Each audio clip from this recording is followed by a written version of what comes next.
اگه بخوایم سه تا از رایج‌ترین اشتباهات توی روابط رو بگیم که آدم انجام میدن، اونا چیه؟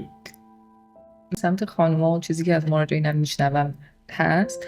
یکی این که خانوما میان یه سری از اطلاعات و دیتیل های خیلی زیادی و مخصوصا اول رابطه به پارتنرشون میدن که واقعا احتیاجی نیست و اون در دراز مدت روی ذهنیت پارتنرشون تاثیر میذاره و آقایون انگاری یه ذره ثابت تر فکر میکنن، اینو باور میکنن و دیدگاه شکل میدن و مثلا اینی جلوتر به مشکل میخورن. یکی که هست اینه که خانم‌ها خیلی وقتا میخوان کنترل کنن، یعنی در واقع میفتن دوباره توی اون حالتی که انگاری مردونگی و سرکوب میکنن توی پارتنرشون. بعد مثلا میان شکایت میکنن آره پارتنر من هیچ کاری نمیکنه، من همه کارو دارم میکنم، من بهش میگم چیکار کنه. خب چون اجازه ندادن که اون پارتنر خودش تیک اکشن کنه، اقدام کنه، پس اون کنترلینگ هم بده.